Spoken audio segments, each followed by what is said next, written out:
Alright, here's step one of removing our satellite. I'm actually going to remove this satellite dish and replace it with a Winegard Connect 2.0 4G and Wi-Fi Ranger. We really don't subscribe to satellite television.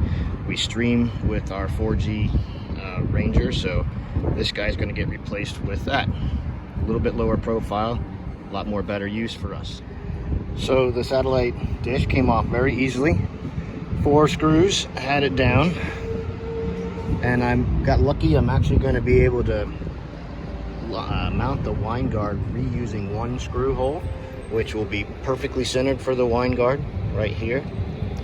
And then I will plug up the other holes with die-core self leveling sealant, and then probably put some EPDM tape over it as well. And then I'll reuse the connections for the cable. Removed coaxial cable from the satellite installation.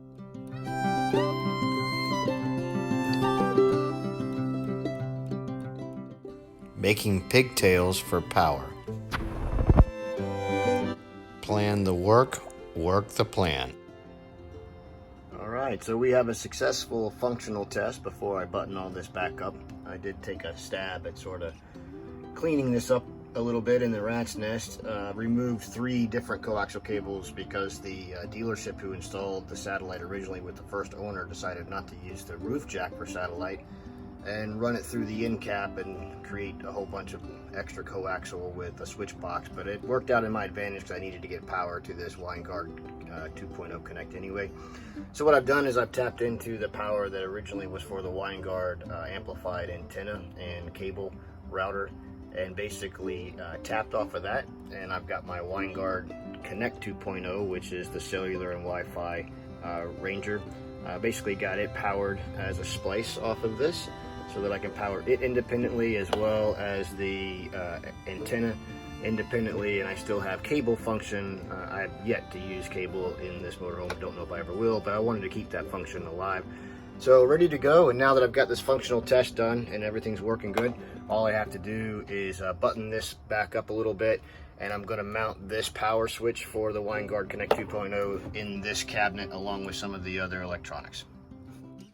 The app works great to select between Wi-Fi and cellular, as well as show the current strength and status. All right, success. So let's take a look at what we have here. First off, this is the power switch for the Winegard Connect 2.0, both cellular and Wi-Fi Ranger, which is mounted on the roof in place of the old satellite dish. This is satellite cable from the satellite roof connector. I wish the original sales lot and techs had used this instead of drilling a hole through the roof and the end cap, but it is what it is. This is a second HDMI input to the back of the TV.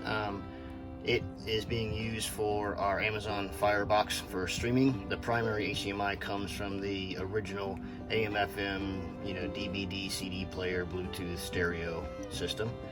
And then, if you guys remember, this unit failed where my TV plug melted into the Winegard antenna amp.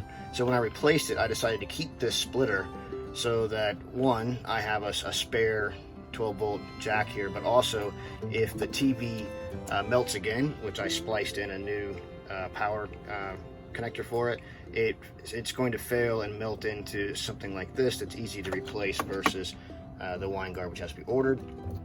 This is the actual cable in from the side of the unit. So when this is off, you're using, park cable. When this is on, you're using the antenna. And then this is just a power supply for my Amazon Firebox. So everything's working well, and I've got a great full bars, 4G signal on the Winegard Connect 2.0, and this is all in the back of the TV, and I'll be putting it back when we're done. Live time streaming from the Winegard Connect to cellular.